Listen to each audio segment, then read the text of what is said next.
alive, can't put me in a box. I redefine any definition you got.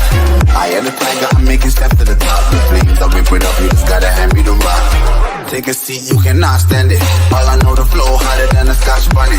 Don't try studying me, you cannot manage. This ain't what you want, bitch, I'm a fucking phenomenon.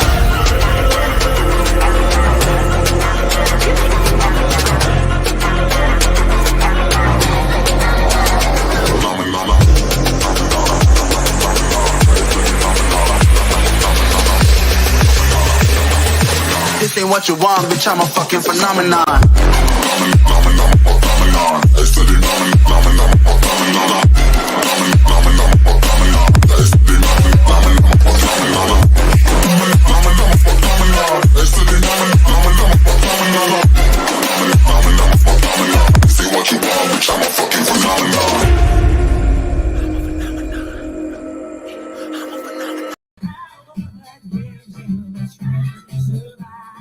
Hello. Hey. Hi, you guys. How are you? Welcome to Life Discussions with Dr. Jefferson. I am Dr. Jefferson, and I'm super excited to have you guys here. So today we're going to talk about loyalty. We're going to talk about loyalty in a couple of different contexts. I had a chance to sit with an interview. I'm not sure you guys had that notification for Vlad's interview with one of the guys who was convicted of murdering Michael Jordan's father. Type a 1 in the chat if you have. So Life Discussions with Dr. Jefferson is a channel that features accountability conversations that affect the Black community, the American community in general, the white community, and interchangeably when we talk about community experiences internationally. Okay. So when I have these conversations, oftentimes some people are offended, and that's okay. That's all right. I could totally understand how you can be offended if you're a person I've been called on to provide accountability and you couldn't do such. Because some of us can't do that because we don't want to be held accountable nor responsible for the things that we do that affect other people or our communities. We feel like we should just go along life without any accountability at all, and that's fine. However, I'm still going to be here for accountability, pretty persistent. So this conversation, I want to talk about the job that the police officers do and the detectives. I want to talk about the work that our police force, our judicial system does, and due process a little bit. I want to explore all of those things. This is a little bit of a sensitive area, so I'm going to tread quite lightly, and I'm going to lean and depend on you guys for your insights and your perceptions of what exactly happened during this time. But I want to start the conversation off by talking about loyalty, because all of this entire case, this entire incident is a great way for you guys to really understand that people are systemically connected. There's nobody that does not have any ties whatsoever with another person. And as a result of that, when we accept that, we move in different ways. So we need to understand what loyalty is and what it isn't in order for us to operate in a higher capacity of functioning in relation to our society. So let me turn this music down just in case you guys can hear, because I sure don't own rights to Miss Aretha Franklin. So just in case you can hear it, we're gonna turn her all the way down. But so jumping into this discussion, I would like to know what other people who are watching, and those of you who catch me on a replay, do type replay now. Let me know that you catch it on replay and not live. If you're live with me right now, definitely let me know that. Say hi. Don't be rude. Don't just be weird out there in these streets or whatever. But everybody looks at loyalty in a different way. Right. And so we expect some people to be a bit foolish versus loyal in some instances. Personally, I'm a person that is pragmatics bound, and that's the way my life operates, is how I function. Even if we look at my career choice and things like that, apparently it's about what's proven. Right. So it's all about what makes sense. If we can make it make sense, if it makes sense, if it's logical, I'm here for it. Okay. Even if it's not my sense, it could just be yours. One sec. Oh. Don't you guys just hate it when you like forget to turn your phone off? I'm interested in how my phone even got turned on though. I sometimes feel like you know, my space is being invaded sometimes because they just do whatever. Kids. But so when we think about it and we think about what is loyal and what's not. Hey Martin, how are you? I want us to kind of take our time, and I want to approach this from what makes sense. Okay. So I even want you guys to kind of maybe examine some of the things that you've been through in your relationships with friends. And the thing is, relationships can be friendships. They can be business partnerships. They can be co-worker relationships, platonic relationships, people that you're in school with or whatever. So at every phase of life, every stage of life, we do have an innate expectation for people to be loyal to us, believe it or not. Isn't that crazy? Like they don't even have to be intimately involved with us. They don't even have to be very, very close to us. But at the core of us as people, when we think about the way that we function, the way we connect ourselves and things like that to people, we expect for people to have a certain standard that is across the line based on loyalty, based on honor, respect, right? And so what happens is when people function and they start to do things that we consider to be disloyal, they're based on that mindset. And that's the reason that people make us feel a certain way. My content makes people feel a certain way because apparently they feel like, okay, if we're all in the same space and we're creating content, then why are you asking me to be held accountable for the things that I'm doing? Why are you asking me to come and, make things clear for you, right? And this is directed at Dr. Umar Johnson. So if you're a doctor at all, I think it's really important that the people that you follow have a clear and concise idea of where you're coming from with the information that you're having them take in, make their own, and then as a result, give you their money. It's the same as you would ask or expect for your bank, right? So your bank tells you what transactions take place with your money that you invest in your bank. See what I'm saying? With the money that you put in your bank as well, your bank account, your regular bank account. So I feel like you have to exercise that same level of transparency with people that are donating to your cause. Other people, I feel like there are comments that have been made. I feel like there are feelings that have been felt. And the thing is, once things get back to me, I'm about clarity and 100% accountability.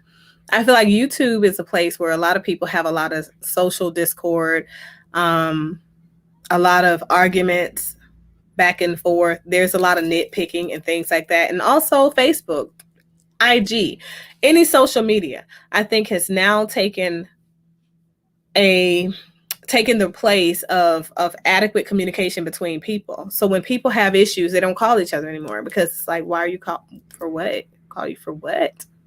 Not calling you. Just gonna enter into a space where I can have an open beef with you, right? Disagreement, hostility between the two of us, and nobody has to be accountable for it. So for me, I'm curious about what drives people, not the people that start these beef segments, right? But the people who follow. What drives us, the people who are following? What drives us to the stage of other people's discontentment with one another? Like, why do we want a front row seat to other people's discord, to their arguments and things like that? What exactly are we looking for? So when we go to their conversations and we're trying to make sense of it, I think it's really important for us to clearly understand the way that we see loyalty and the way that we see respect and the way that we see honor and how that fits in our perceptions of disloyalty. So if before we call a person,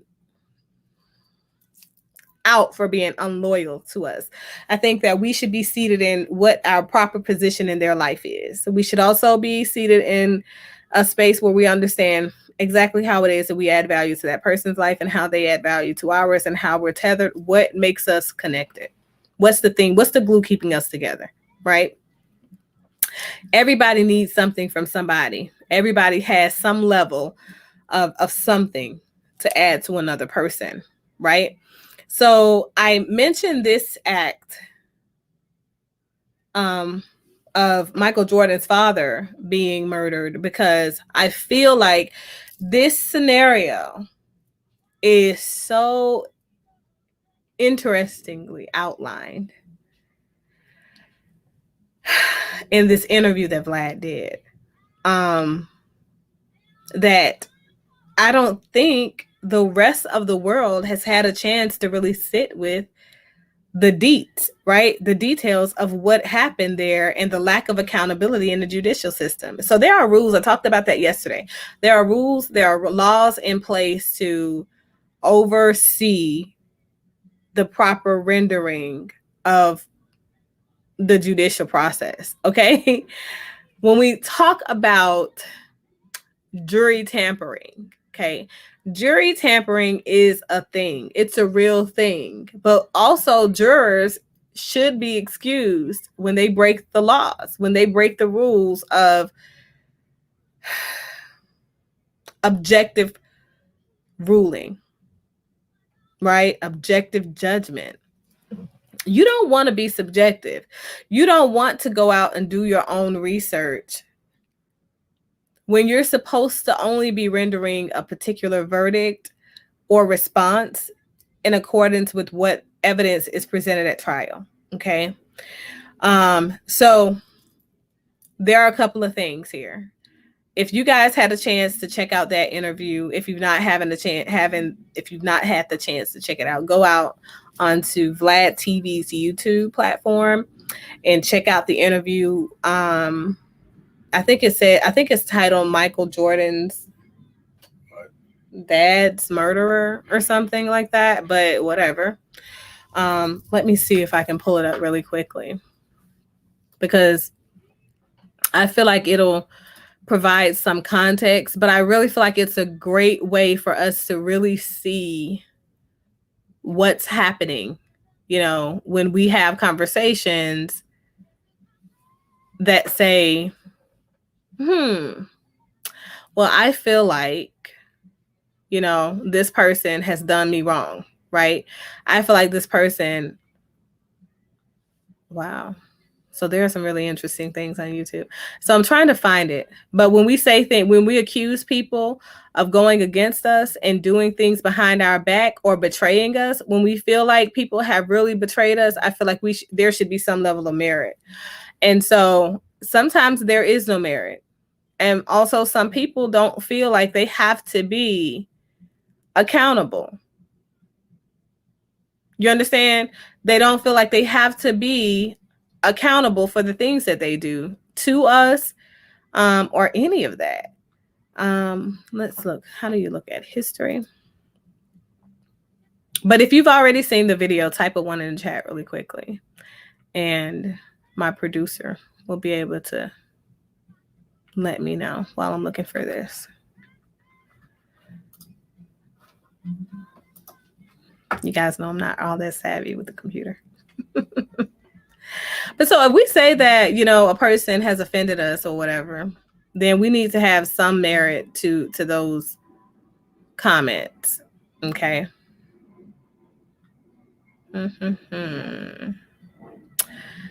All right. So his name is Daniel Green. Anybody remember that name? Oh, I've got it. Does anybody remember the name Daniel Green? Hold on. Little Caesars. I'm going to let this play with no sound. Hey, Casey, how are you? So I'm going to share a bit of it in just a second. Oh, that's the wrong thing. That is not it. Share screen, right? Okay, so his name is Daniel Green. And I'm guessing that he was on the phone. Can you guys see it? Pull this out so that I can be able to see it with you. Okay. So this is Daniel Green, you guys. Let me see what this comment, because okay. I'm gonna skip to the part that is important. 130 pounds. So a lot of people scared of him. And like I said, he was accused of doing some things like shooting up people's houses and things like that. So Robert, he wanted me to cut his hair. And I cut his hair and I accidentally, didn't. It wasn't a good job. So the other two guys, provoked him and instigated him so that he would try to fight me because they couldn't beat me, because like I said, back then I had started boxing. So we shot it, you know what I mean? And later on, like they all jumped me at one of the guys' house. So when they jumped me, I finally got away. But they worked me over pretty good for about 10 minutes. When I got away, I went to this girl's house, which was from Pennsylvania, and they called down there and said they were coming down there and they were going to jump me again. And so when I left the house, man, like they jumped me, so I had to run. I didn't want to run, but I'm not a runner. But I had to run, so I jumped out the window and went to her house. And so I was like, you know what, I'm not running. I'm not running for these guys. I said, if they come and let them come, I'm not going to run. So when they came down there, Robert, he had a silver butterfly knife. And he pulled the knife out and started, flipping it around and making motions as if he was going to cut me. So I'm like, listen, bro, put the knife down. If you want to fight, you can fight. He wouldn't put the knife down. So I picked up an axe. I was backing up and there was an axe on the porch. Like, this is in the country, in a rural area. There's wood, on the porch. I guess they burning wood for heat or whatever. So I picked up the first thing I got my hands on was an axe. And this is all in the testimony. Like, if you go back and look at the transcript from when Judge Gregory Weeks vacated this conviction, he overturned his conviction in 1995. And Johnson Britt, who was the district attorney, dismissed the charges. According to all of the witnesses, this is what I'm telling you. I'm not telling you my version. I'm telling you their version. He pulled out the knife, and like I said, he was coming towards me, making motions. And I'm started taking the axe, and I'm swinging the axe in front of me, trying to keep him at bay. And I'm like, listen, man, just leave me alone. So he's advancing, and he's saying, hit me, Daniel, hit me, Daniel. Well, as this axe is swinging from side to side, he's trying to jump in between, like the arc of the swing of the axe, and he missed time to jump and hit him in the head. It wasn't the sharp end, but it was the dull end, but it was heavy enough that it severely injured him. So I went in the house, trying to call 911. I'm at somebody else's house, and I had just moved back to this area.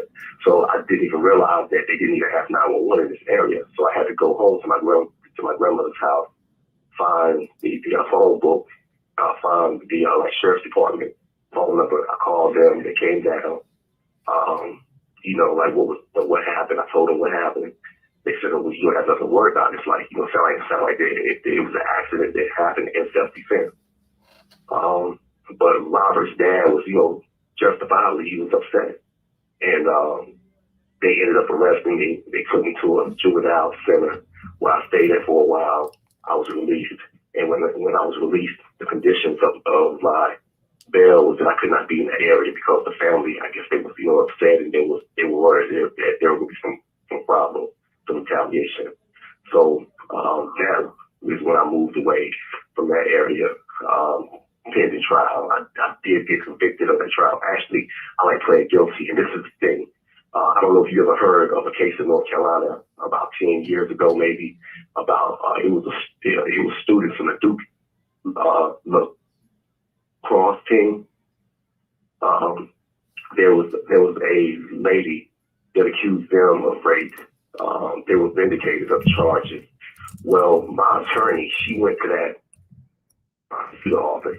So when she told me to plead guilty to me, she told me about 30 or 40 other juveniles to like plead guilty. But at that time, she had already accepted a job as a prosecutor. So basically, she was just trying to clear her like calendar so that she can go ahead on, with her career. But it was totally unethical. I mean, she shouldn't have done it. Yeah, but that's just something that's been used against me. And I just want to say, that was not. And if you look at the transcript, if you look at the record, this was a conviction that was vacated when I was arrested. So the first question is, in examining exactly what happened to Michael Jordan's father, we look at the specifics. So if you guys have looked at the articles, if you guys looked at the news coverage of what this guy was convicted of, right? This is Daniel Green, right? Daniel A. Green. He's a kid at this time. A kid from South Carolina, a rural area in South Carolina with zero knowledge. With zero knowledge, very early 90s. I think that was 1990 or 1991. He gets into this argument, this spat with this kid, and this is where his criminal history comes from that they used against him in court, okay? He's a kid, saw this other kid. He had been bullying everybody. Robert's the other kid.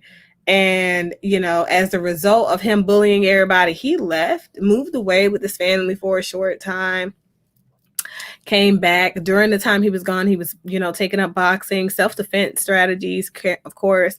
So when he came back, he's like, well, I'm not going to be bullied anymore. So over the course of, and that's why I asked you guys about loyalty. So at what point do we become foolish and not loyal at all, right?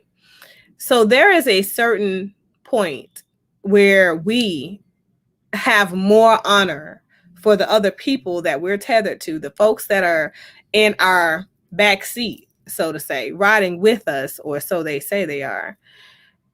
As long as we can see them, we can trust them. Maybe to a certain extent. A certain extent. Because everything you see isn't what it is, Everything that appears isn't. And so at the end of the day, here it is. This guy got himself caught up, figured he's going to make some friends. He's got a trade. He knows how to cut hair. Okay, so you want me to give you a haircut? First of all, this guy comes to him, asks for the haircut. He gives this guy this haircut, trying to bond and things like that. Obviously, he messes it up, doesn't do it quite right. And then as a result, now he's been the other guy. Why do we do that? Incite people to do things. Like instead of us doing a thing on our own, we go and we tell people, hey, this person is doing this. Like this person is doing this to you behind your back. Like who does that? You guys still do it now with the internet, by the way. You still do it. You don't do it in person. And I feel like you're cowards when you don't do it in person, like you're entire cowards out here in these streets. So if you have a quarrel with a person, then you should probably take that quarrel up with that person yourself. Why are you inciting violence amongst people who obviously, they clearly have no beef at the time? So what happened to Michael Jordan's father is... It didn't make sense from the beginning. It didn't make sense from the beginning. When they said that this man was shot while he was asleep in his car.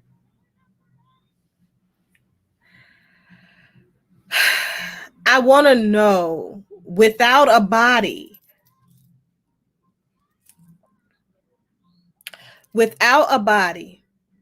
and the amount of time that lapsed from the moment the family reported this man missing, why did nobody in our community ask any questions? Like, I don't know how many of you are aware, but they waited like 2 or 3 weeks to even report him missing. And that was another week after the car had already been found stripped. So After the car was found, but he wasn't found. The car that his son bought him was found stripped. They still waited another week before they reported him missing. Another week. We're talking about a person who is a father. He's a father to a daughter. He's a father to a son. You know what I mean? He's a husband. Nobody asked that question. Nothing seemed suspicious, huh? Nothing seemed off. Nobody. There was nobody. There was nobody. Huh. Anybody, y'all taking note of this? Did anybody find themselves in a state of curiosity, completely thrown by what allegedly happened to this guy when there is no body to prove that anything happened to this guy? I've never in my life seen such a broken and corrupt judicial system. This people, and this is real life. This is not a Lifetime movie. This is real life. So nobody followed the evidence trail to figure out, somebody lying to somebody. Something don't make sense. This man's body disappeared. He disappeared. How do we even know that this thing ever took place at all? How do we even know he's really dead?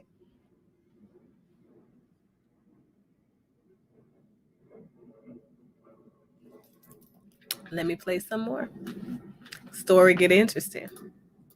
For this charge, they put in the newspaper that I had just gotten out of prison for armed robbery. That's what the Jordans were told, and that wasn't true. It wasn't anything to do with any money. It wasn't anything that was malicious. It was an accident that happened. Okay. Well, you ended up getting 2.5 years for this particular incident, and ultimately the charges were vacated and overturned. Right. Okay. And I guess during this time, the only person who really stayed in contact with you was your childhood friend, Larry Demery. Yeah, he was the only guy. I had females abetted that type of thing. So I had another female friend. They knew they were riding. But as far as guys, he was the only one that I ever received a letter from. So if you guys are familiar with the story, I'm sure you guys are familiar with the name Larry Demery. Have you ever asked yourself, like, why some people do the things that they do? Why some people tether themselves to you at all, if they have real good intentions to you or not? So I just assumed that Michael Jordan's father was murdered to make Jordan go into early retirement. I think it was way bigger than that. The plot thickens out here in these streets. Like, the plot thickens in a whole different way. Like the fact that, and this is what I want to say, because I want you guys to share this video, because here's the thing. Some kid out there, there is some young teenage boy out there who is just another Daniel Green, because he has no idea that he's in the process of being set up for the rest of his life to end right now, in this moment, today. These are things that happen every single day. And it's not just young Black boys, it's young boys of every color, because we choose to trust the people who sometimes push themselves onto us. They have such a profound presence in our life, and we're like, man, and we got to ask ourselves, like, sometimes, like, why are you supporting me? If I'm way down in the dumps and I'm so low, like, why are you still here? What are you trying to gain from our relationship? It's really important to have a clear idea of what people's expectations are of you and what they're willing to invest in you. You know why? Because when people don't have an idea and they're not curious too, they have an ulterior motive that they're not letting you know about. And so obviously, clearly this other kid, Larry Demery, had some issues going on. And you look like a real good fall guy, my guy. You look like a real good fall guy. You just do. You look like you're needy. You look like you're clingy. You are an ideal fall guy. And you're from the country. He thinks that you're stupid. You don't have any inner city ideas or inner workings of how things work. Obviously, clearly this kid was selling drugs and stuff like that. Now Now it's gonna get real. Okay, so you and Larry end up reconnecting later on, and at one point he started living with you. That's true. Mm-hmm. Okay, so leading up to the incident with Michael Jordan's father, based on the trial that happened, they're saying that you and Larry were involved in at least 2 other armed robberies. Keep listening. Okay, so we was actually involved in one armed robbery together. It was a couple. It was 2 couples that were from Rhode Island, and you know it's not something that was planned. We went out to this hotel looking for this guy that we did some work for, which was like catching chickens. So like down here in North Carolina, that's like a huge industry. Purdue, you know, it was Purdue. As a matter of fact, one of our governors, she's a Purdue. So, you know, we went to the chicken house and he was like, listen, man, do you want to make some extra money? I'm like, cool. So we go and we're supposed to be catching chickens for like $500. So we're supposed to get $500 to go catch chickens. I'm 18 years old, just got out of prison. I have a job. It's a minimum wage job. I said, hey, man, I go catch chickens. When I got out there, it kind of felt like I was catching slaves. Like they would take the chickens off the ground and I put them in like an ice tray type of thing. So I ended up leaving early. So I like never got paid. I'm like, man, I'm not gonna do this anymore. I'm not with this. Like I'm out of here. So because I ended up leaving early, neither of us ended up getting paid. We were supposed to get paid the following week. Well, when we went to the place that we were supposed to be getting paid, which was like a Rolling Motel, which is in Rolling, North Carolina. And this is the story that you hear me telling the police about when they first started interrogating me. I was actually giving them that, just pretty much lying to them because I didn't know who I was talking to. I didn't know if it was the real police or dirty police. So we go to this hotel and they were like, listen, he's down at the south of the border and they down there getting high, so you can catch him down there. Well, we go down there and they're in a hotel room, tripping, getting high, and told us to come back. So we went to the south of the border where we met some females that ended up playing a role in my trial. Melinda Moore and Dolores Sullivan. We met them. We went back to the hotel, and the guy was gone. So like this is the 4th of July. It's like the 3rd of July. So we were supposed to have the money to go down to the beach, and then Larry owed these people the money that he was moving drugs for. He had been caught stealing drugs several times. So once these people leave, he's like, man, damn, like it's just a waste of time. These people playing games. He said, I'm gonna rob the like the very next people that I see come out. So I'm like, all right, but I'm thinking these people, like I've never seen him do anything like that. I've never done anything like that before in my life. So I'm just thinking he's just talking, man. Like he's just upset or just being boisterous. Because we young, right? And I just got out of prison, so that's what guys do. Well, when people came out, that's what he did. He pulled a pistol out, which he didn't have a pistol for the robbery. The pistol was supposed to be for protection in case these people try to trip over the money that was owed us. Because it was like under the table work, and these people, everybody's involved in drugs, moving drugs. Matter of fact, that's what one of the things that they were doing out there at the chicken plant, that they was transporting the drugs in the chicken. That's how keys of cocaine started being called birds. I don't know if you remember that back in the day, but he used to call like a key of cocaine a bird. That's how it started, because it was transporting drugs through like the chicken thing. So I was talking to the people, and there was a lady, and she was like, listen, I have a ring, give me my ring. So I gave her her ring back, and he pulled the gun out. He was just, kind of, bitch, I'm gonna shoot you in the head. I'm like, man, let's go. So, he, was trying to get more stuff. So I kind of grabbed the gun, and I bounced, I started running. So I grabbed the gun from him, and I started running. So once I took the gun from him and started running, he followed behind me. That was the only crime that we committed together, besides me helping, to cover up what happened to Mr. Jordan. All right, so and I just want to say, okay, so you guys heard him. He said he helped cover up what happened to Mr. Jordan. So this is the only thing that gave me confirmation that the man ever died in the first place. Because let me tell you, I'm going to be honest. I'm going to be completely honest. Back then, I didn't even believe he really died. And I didn't.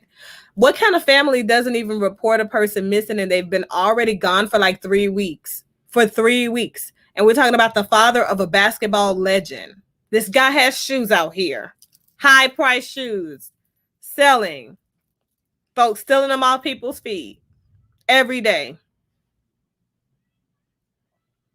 You didn't report him missing? You didn't report him missing though. Weeks. I could get a couple of days.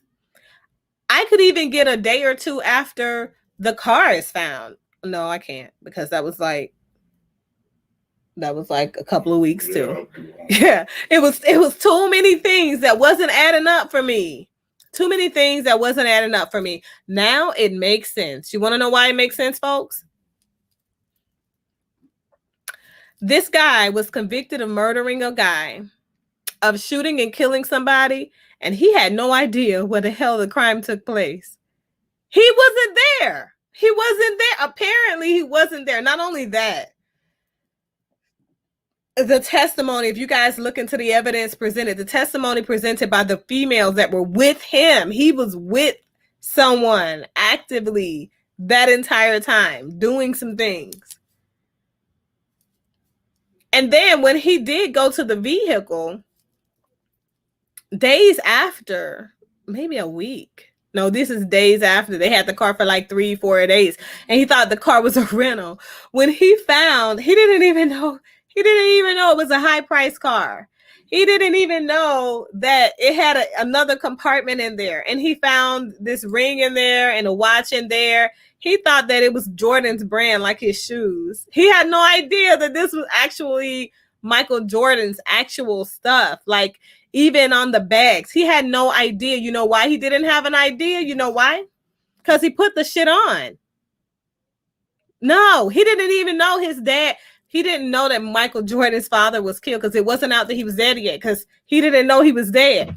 Let me tell you something. When people kill people, okay, and that person's popular, the father of a legend, and you've killed him, and this is a week after you've killed this man, right? If you kill this man, you're not going to be wearing his property. Even if somebody else killed him and then you helped dispose the body and you saw it on his property, you're not going to be wearing his property, because that's going to draw attention to you, especially considering the lifestyle these boys are doing and living in this car. You joyriding in this car. You got a million different unknown people that have no loyalty to you, in this car, out of this car, in this car, out of this car, looking at you. You're going to wear his stuff too? Yeah, no. He was set up from the beginning, like as the fall guy. But what's really interesting to me, if you guys continue to watch and you continue to listen to this stuff, what's really interesting is the fact that the details around what happened, where it happened, how it happened, how many shots were fired, and if he talks about this shirt, I'm just gonna call a thing. Somebody planted evidence. There was nobody at the time that this became a prosecutable crime. There was no evidence, nobody. Somebody made that shirt. They did. They either made that shirt or somebody's lying altogether. And it ain't this guy. Maybe it's the police that pulled the other guy over that killed him and let him continue to go in a stolen car. But come on, let's listen. So with regards to that robbery, man, like, like I said, it's not something that was planned out. And he's still talking about the previous robbery with the couples. Because this lady sitting there talking to me, she's looking at me. And so she's like, look, I'm looking at your eyes. The story, she kept saying, look at your eyes. She said, you don't even want to be here. She's like, why are you doing this? She said, why are you even doing this? And I'm like, man, just give them the money and we'll leave. And, I'm going to send the money back. I don't know if that's like a natural thing that people just pick up people do. But that's like, I'm like, okay, we can get this money and when we, we're going to send this money back. But yeah, so that was the robbery that we did. And then there was another guy that was robbed, that I was accused of robbing. His name is Clovis Demery. And if you go look at the trial transcript, like on the stand saying several times emphatically, like, I can't say this guy. He said, you know, they all look alike. Like, all these black guys look alike. He said, I can't swear that that's him. I can't swear that's him. I don't know if that's him or not, basically. So he didn't, what happened was that when I got locked up, it was all over the news.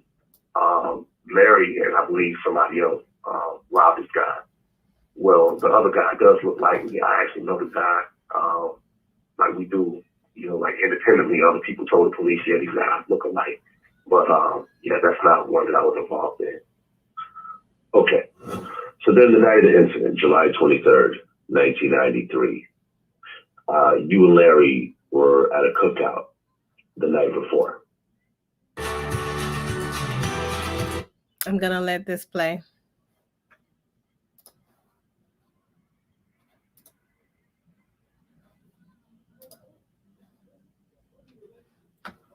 And we was there 20 seconds.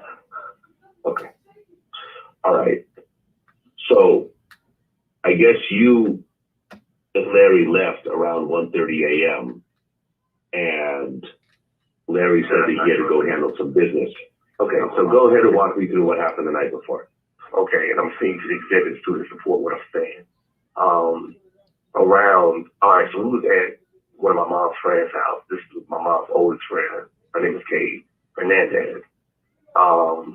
Kay, she's like Larry, she's Lumbee Indian. She married a Hernandez, but she's Lumbee. And my mom at the time, that's what she was saying that because Kay, she had been ill. She had constantly been ill over the years. But my mom was one of the people that was, you know, basically they just chilling like their best friends. So they, you know, spent a lot of time staying at her house. So we were over there, and one of Kay's daughters, Nellie, it was either her birthday or something, but her and her husband, like they were going to like Puerto Rico that Saturday, I think, or that Friday. So before they flew out, Kay said, okay, since Nellie's going to be gone, we're going to go ahead and just do something right now. So I'm just cooking or whatever. So they were supposed to be cooking inside. Something happened with the stove or crock pot got broken or something. I don't know. I don't even know exactly what happened. But she sent us to go back to where we were staying at, which is really my mom's trailer. But it was pretty much like me and Larry was just, you know, like we were pretty much the only ones living there. So she sent us there to go get something, whatever, the grill, whatever it was. We, you know, left Kay's house probably about maybe 8 or 9 o'clock somewhere. We, you know, ended up going to Larry's house first, or we went to my house first and then we go to Larry's house. And when we get to Larry's house, Larry calls his cousin. Her name is Janine Baculin. This is who the FBI talked to before they talked to us. So we was arrested on August the 14th, on August the 15th, that Sunday. That's when the FBI talked to her because, you know, Larry called her from his mom's phone. They had the phone records. They knew that on the 22nd of July, you know, which is hours before Mr. Jordan was probably murdered, that he called up there. So they go talk to her. And, you know, apparently, man, they already had some type of investigation going on because they knew to question her or to elicit information from her about Larry bringing drugs up there. So Larry called her and said, listen, I'm going to come up to New York, to Huntington Park, New York, and I'm bringing something to his cousin. There's some drugs. He said, you know, I have to go pick up one of my friends. He's from Georgia, okay? And Daniel's also coming with us. So she was like, okay, well, they can't stay a long time, but y'all can come and, you know, whatever. And she's going to tell Larry's cousin, which is her brother, Joey. In the trial transcript, it reads as Joy because, you know, it's a different accent down in Robinson County. So if you're not familiar with it, you're going to misunderstand a lot of what's being said. So he's making a call because he knows that he has to go up there. He's supposed to drop off this car that's supposed to have drugs inside of it. Once he dropped it off, then they're going to go in there, I guess, chop it up or whatever, get the drugs from the interior of the car and do whatever they're going to do. So this is something that he does like on the regular. He had been doing it for people when he had started stealing, like maybe like I can't even say how much, but he had started getting high. And they pretty much let him do it. And then sprung it on him like, okay, man, we know that you can get high, you can take it out. You ain't really got to worry about it, but you got to do a couple of trips for like free. You got to do some things that we tell you to do for like free, because he's trying to make his bones in this organization, right? And this organization has police protection, like it's plugged all the way in. So because of the type of job that he had, ended up not doing it and walked away. My bad. Basically stopped it off. But let me stop. This is the other guy, Larry Demery, by the way. Let me stop for a second. So when we talk about an organization, a drug organization that has police protection, right?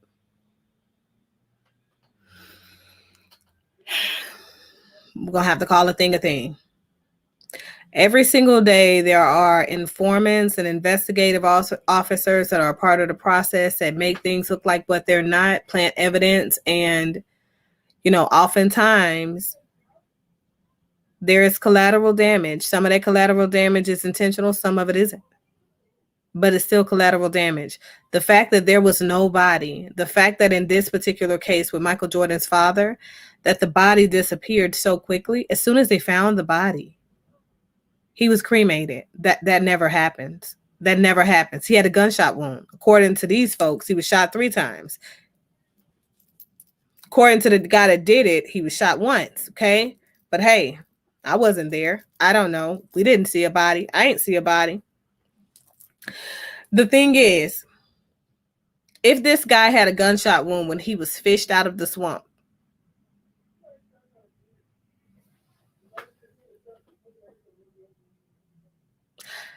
there is no police authority that would have cremated the body as a John Doe. They would not have. They would have put out a general description so that family members of the person could come forward and say, well, you know what? My family member has been gone a couple of days, been gone a couple of weeks, been gone for a couple of months, whatever it is. They're going to put out a general description to find out whether or not they can match the person. Even back then, they were going to do that. That's what they would have done. The fact that this guy's body disappeared in record time, nobody pulls a body out. You know what? If that's the real process, we'd be dumping bodies every day, okay? And saying nothing. That's not the judicial process. That's not how that goes. That's not the law enforcement's investigative route. That's not how that goes ever, anywhere, ever in like the history of always. If this is all of a sudden a body that's been found, that's not how this goes. That's not how this goes, people. Not too long after this, Lacey Peterson was murdered. 10 years later, not even 10 years, I don't think. Do you think when people found her body, do you think that, you know, they just, oh, well, we're going to just cremate this body. It's just a body, just a fetus. Maybe she fell over the boat. No boat. Nobody does that. And this body has a gunshot wound. Nobody does that. No, nobody in the history of life. No, that's not the process. So that fact and the fact that you are dealing with a law enforcement protected entity when dealing with these drugs. Yeah, he was cremated as a John Doe. He was cremated as a John Doe that washed up. I can't make this stuff up. And this is days after this murder actually took place. And the car was out there, just out there in the wind. These kids were joyriding in the car. Meanwhile, dude's been found and cremated. It never made the news. It never touched the news. What are we? Stop. Just stop. So the fact that they are saying that the person at the moratorium, the guy was responsible for the cremating of him, took his shirt and hid it. He buried it because it smells so bad and then dug it up for the case. Come on. Like my kid says, my 6-year-old loves saying, come on. I'm with it. Come on. Like, make this stuff make sense to me. That has never happened in the history of people. That's never happened. That has never, ever happened. When you could have just burned the shirt with the guy. You could have burned the shirt with that dude. Hey, Trey, what's going on? If a person comes in and the body smells so bad, decompose, and you're gonna cremate him as a John Doe, we're gonna put it all in the incinerator. It's gonna turn all of it to ashes, including the shirt. She's talking about you went and buried the shirt because it stinks. Who does that? Nobody's ever done that. Never. Nobody's ever done it. I'm sorry. Nobody has ever done that in the history of people being people. Not even a caveman. No, not buying it. The evidence does not add up. Okay, so the reality is, people, somebody need to start asking some difficult questions. Michael Jordan's family was too calm with the fact that this man was missing for all this time. Exactly. And there has been a database for unidentified bodies, darling. There's been a database since 1970. I mean, a comprehensive one. I mean, it was kind of dinosaurish, hard to use, difficult, but still you still would print the victim.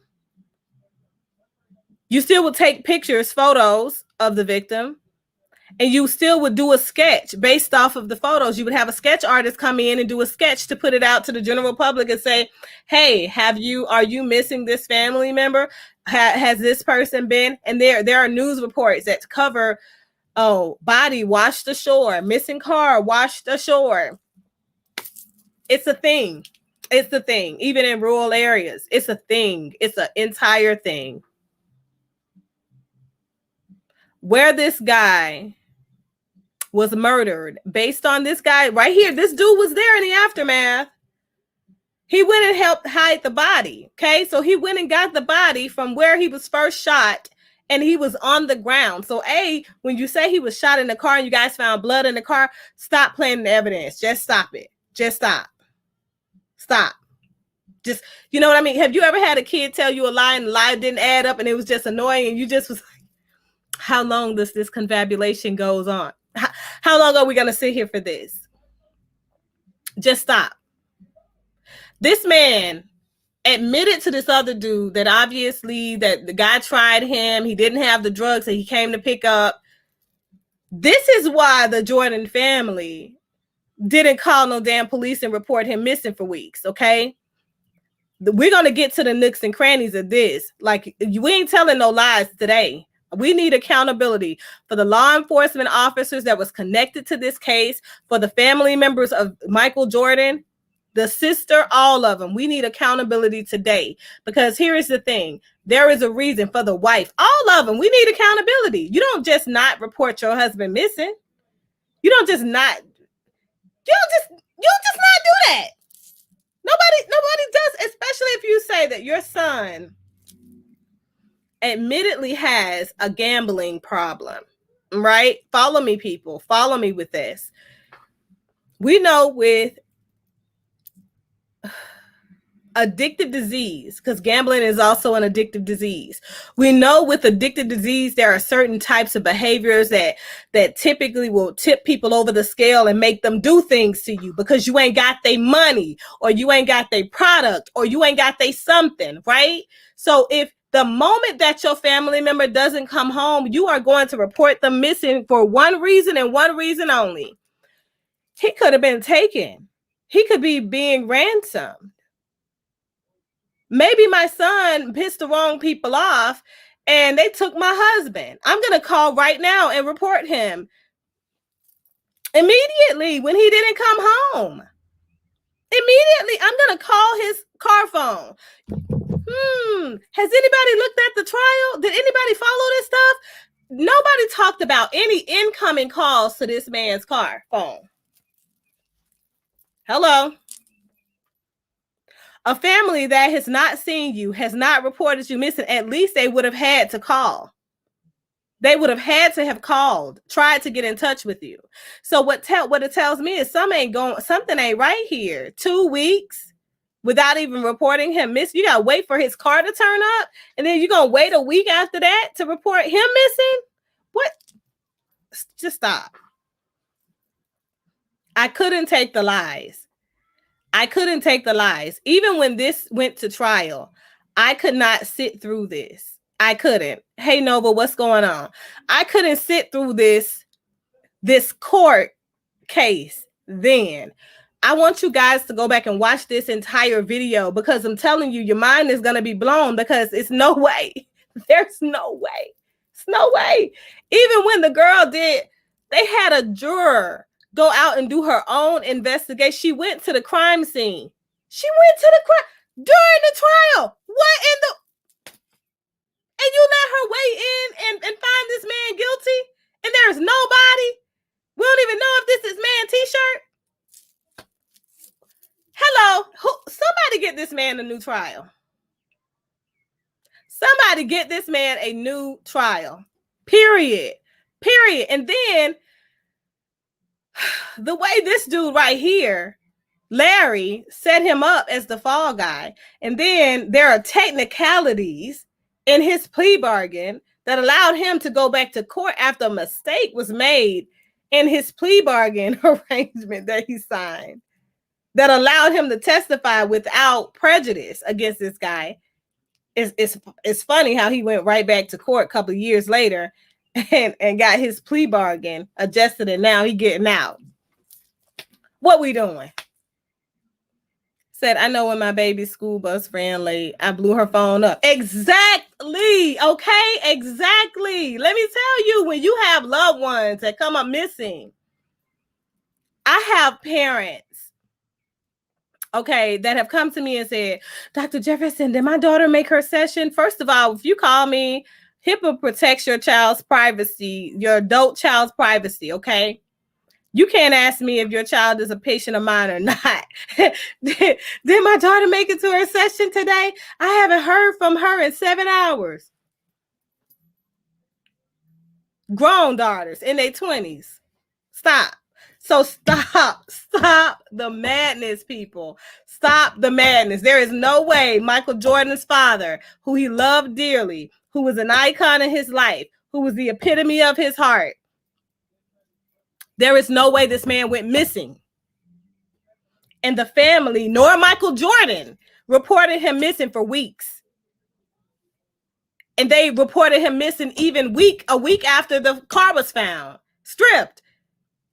The same damn day when you calling me and you telling me that my husband's car has been found and stripped down. We calling somebody right now. I'm calling you. Let's go back together. Where you found the car at? Let's go. Let's go. Show me where you found the car. Let's do some investigating together. Because obviously you don't have it together because you don't have him. Him and the car need to come together, sir. Like, I need to see these are reactions of a person who really loves their family member, their husband that's come up missing. Period.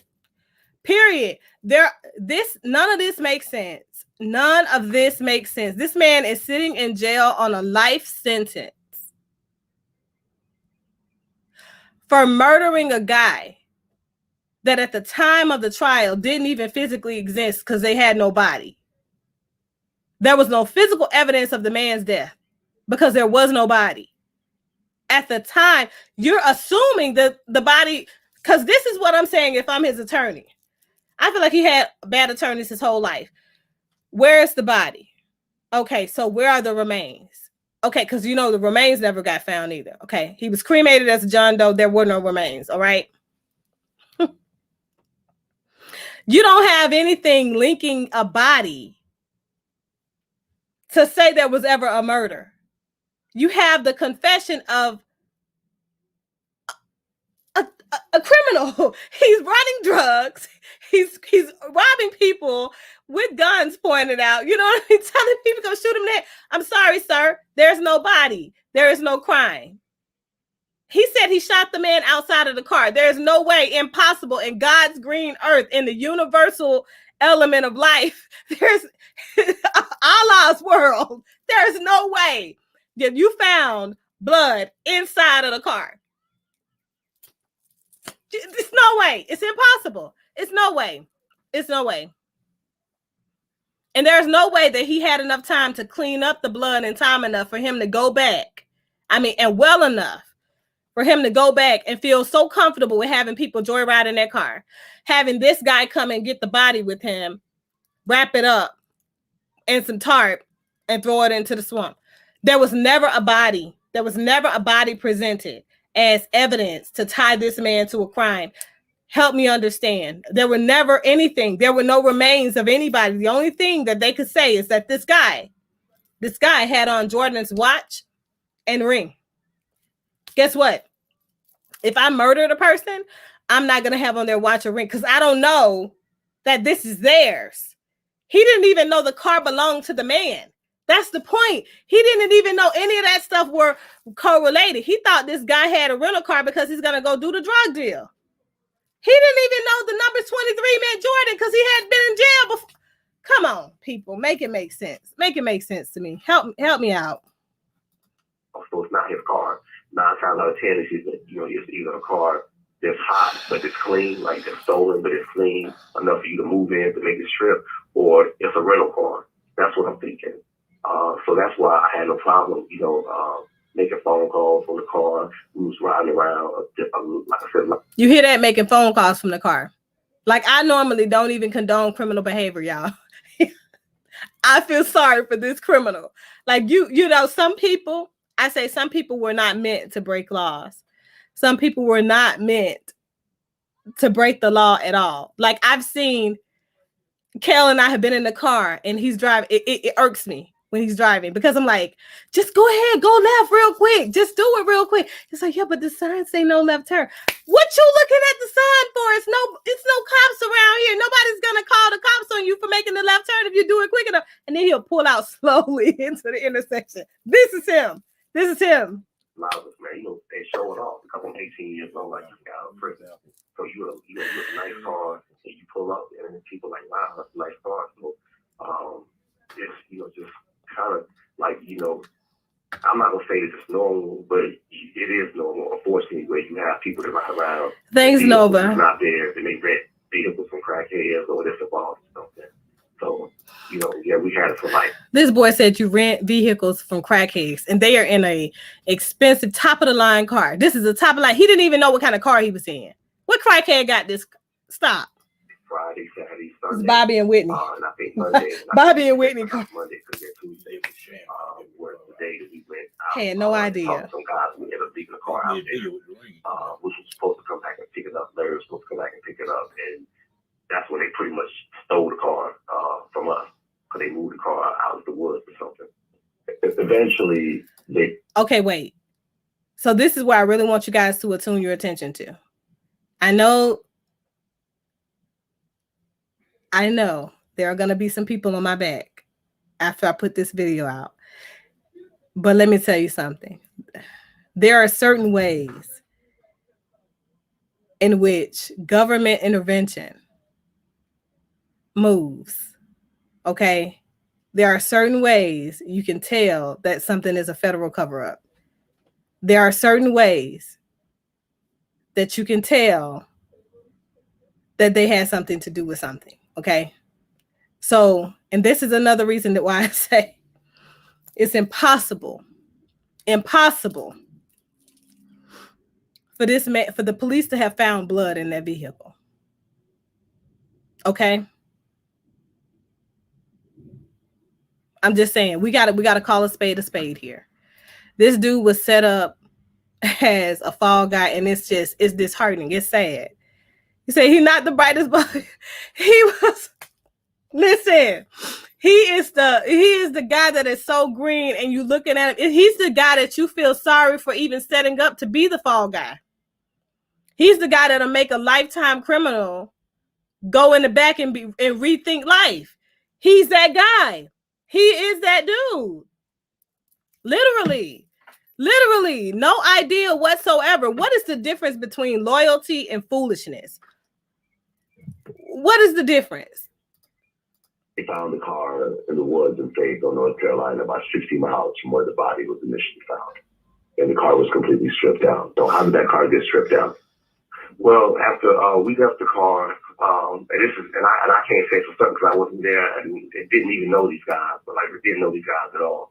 Because we didn't initially go out there to sell this car or anything of that nature, which is what people testified to, what Larry said. That's not why we went out there. We initially went out there because he had some of the coke on him. He was trying to trade the coke off or something. So he's still going off of what Larry said, y'all. He's still going off of what this is after he's been in jail for what, 20, 30 years, over 30 years now. Damn, bruh. He'll call up. What's wrong with you? What's wrong, my guy? I'm gonna call this dude. I'm gonna get on. I'm gonna find out which prison he's in, and I'm gonna call him. I'm gonna get on the visitation list. I don't know about y'all, but we need to get on the visitation list. I'm gonna put some money on his books because you know what? This is screwed up. This is just. He needs a free therapist. Once we got out there, and then everybody started saying something about Michael Jordan, and somebody said something about the place. They said, "Man, you left Michael Jordan's number 23, and he went to UNC Chapel Hill." Now, this may sound crazy to a lot of people because I'm black, and I guess they expect black people to know this. I didn't grow up watching basketball at all. This is the funny part. Until that summer that Michael Jordan played for UNC Chapel Hill. I had no connection to UNC Chapel Hill. I think I hadn't been in North Carolina for years. I hadn't stayed in North Carolina since I was a little kid.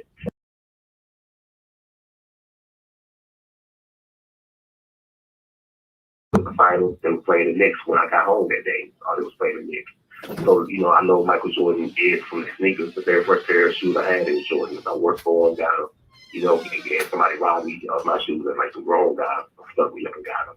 But that's like, I don't really know what, so when people, they're like saying this, and then I start putting things together like real quick. I'm like, damn, that's why you have a Chicago Bull air freshener in this car. That's why, like, on the golf bags, because there was some golf bags in there as well. At least the light bulb eventually went off. And it was over Michael Jordan's name, but I'm thinking it's just a Michael Jordan brand golf bag. Like, you should, but it just know I it's am. possible. Anybody I can am. want to say, nobody. I feel sorry for him. Michael Jordan stuff.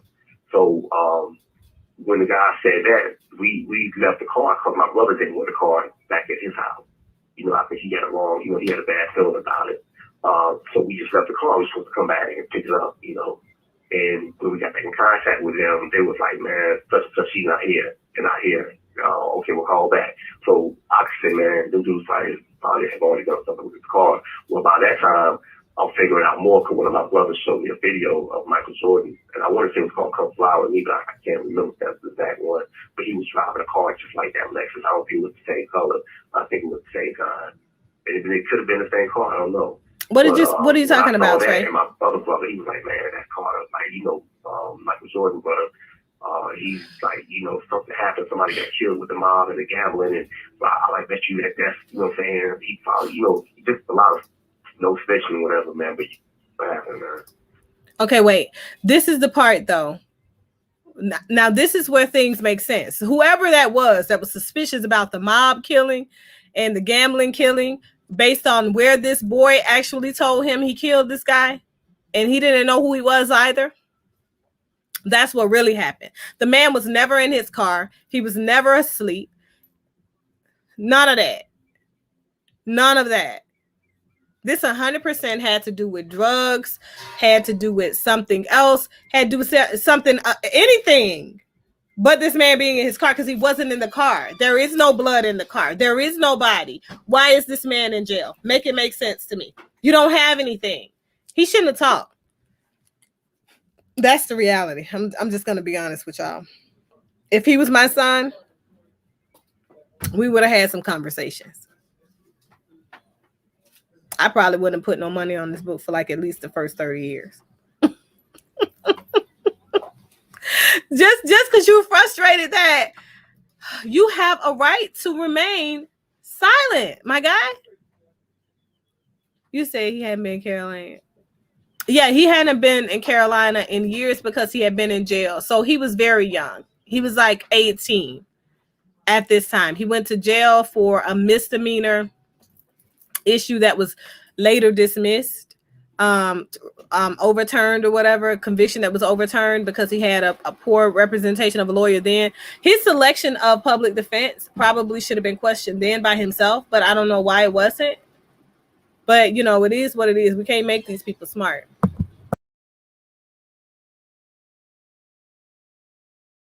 So essentially, when you think about it, He went to jail for 2 years on an unrelated charge. He was out on bond, probation, whatever you call it. Yeah, probation, not bond. When he got into this stuff with this guy, okay? He got mixed up and got chosen as a fall guy by this guy. And I'm feeling like he didn't just get chosen by this guy, okay? If you really look at this case and you look at it for what it is, with no body and how quick that body was cremated as a John Doe, essentially, this has cover up written all over it. And, you know, hate me, but I'm going to call a spade a spade. I'm going to need somebody from the feds. I'm going to need somebody from the local PD. I'm going to need somebody from the family to have some level of accountability here.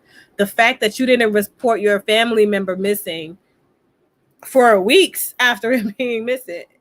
There are just too many things that don't make sense here.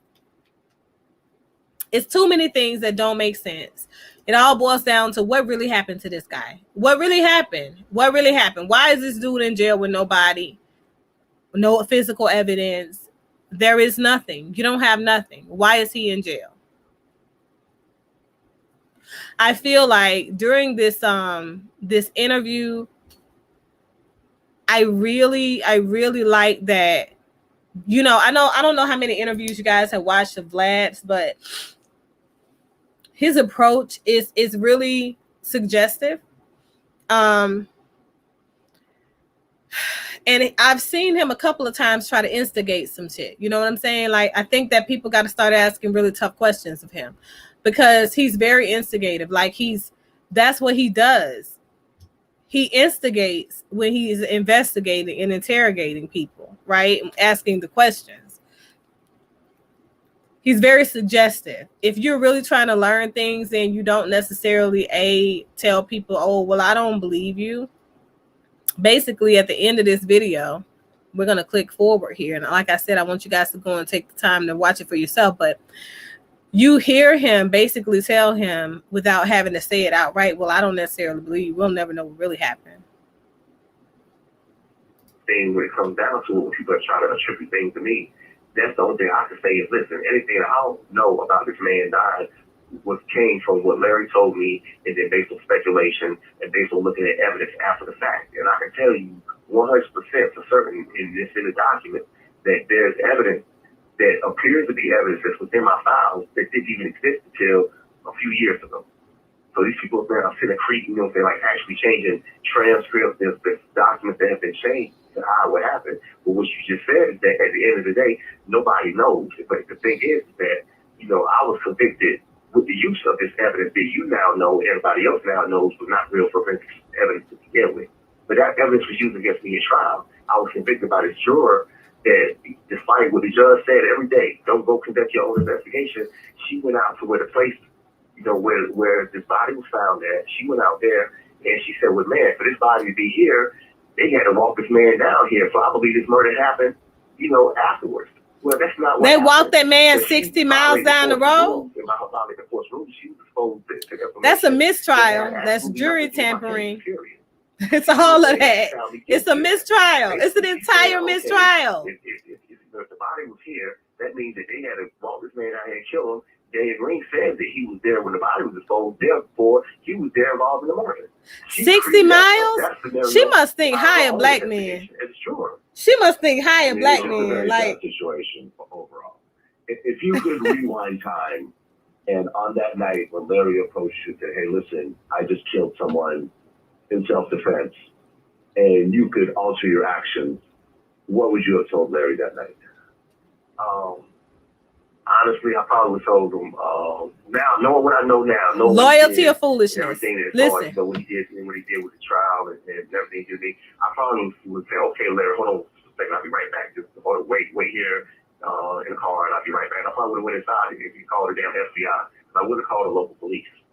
I would have called, probably try to get in contact with the FBI or somebody, and I would not have known how to do that, but I would have told my mother what was going on, and she could have got in touch with the right people. That's what I would have did. And, you know, and I know people say no snitching or whatever, man, but you can't say, like, you can't crucify, what's his name, Kashi 6ix9ine for snitching, and then you crucify me for not snitching. But in that situation where, I know for a fact that this man probably did nothing to warrant him losing his life, and I know for a fact that, that Larry, displayed the same callousness, premeditation, whatever it was that happened. I don't know what happened. But whatever happened for him to end up killing Mr. Jordan, I know when he came to court, that was very calculated. When he testified, it was very well thought out for 2.5 years. And so, yeah, I would definitely tell it. I definitely would tell it. I was going to go back in time. Well, I appreciate you sharing your story. And like I said, just a very sad situation all around. There are no winners, there's only losers. Hey, you're not going to call me a loser. You just interviewed me after I was stupid. So screw you. But let me tell you something, okay? I'm 100% about accountability, and I will take accountability for my being a fool at that stage of my life. But what you're not going to do, not going to call me a loser, fool. I'm winning. Know what you're talking about? I don't know. It might be difficult for me to see how I'm winning. Maybe I'm having time to sit here and watch, enough crime TV to know that I qualify for a new trial.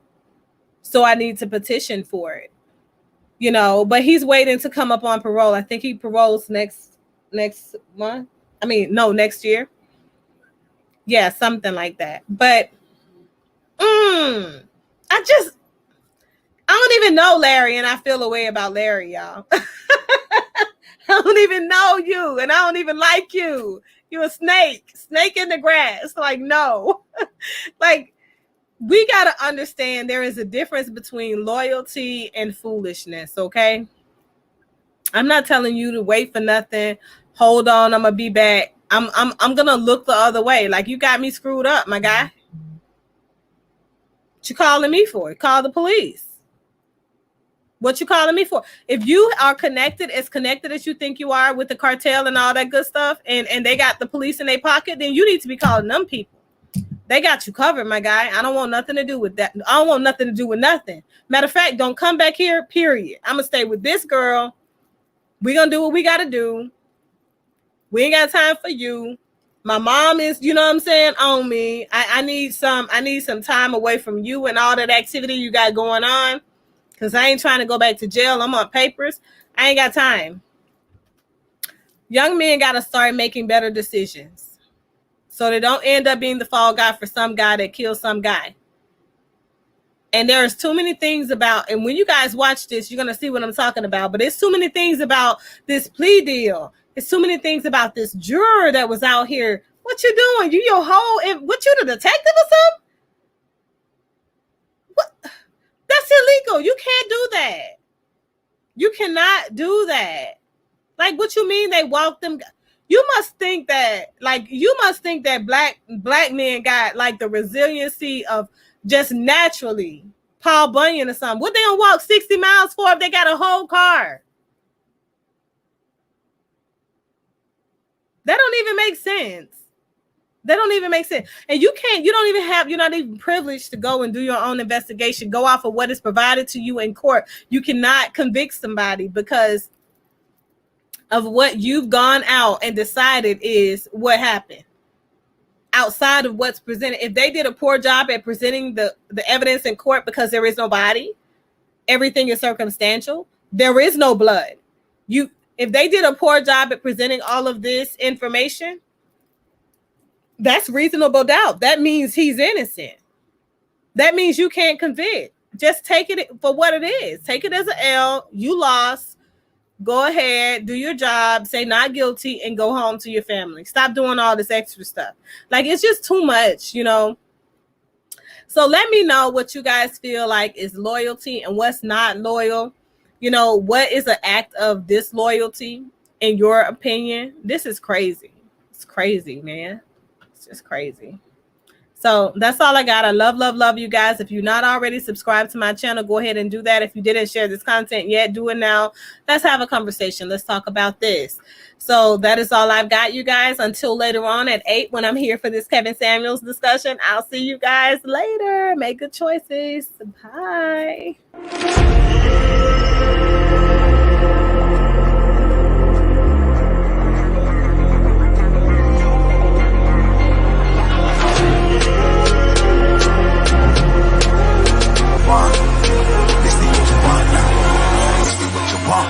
Who alive can't put me in a box. I redefine any definition you got. I am the tiger, I'm making steps to the top. The flames, I whip it up, you just gotta hand me the rock. Take a seat, you cannot stand it. All I know, the flow harder than a Scotch bunny. Don't try studying me, you cannot manage. This ain't what you want, bitch, I'm a fucking phenomenon.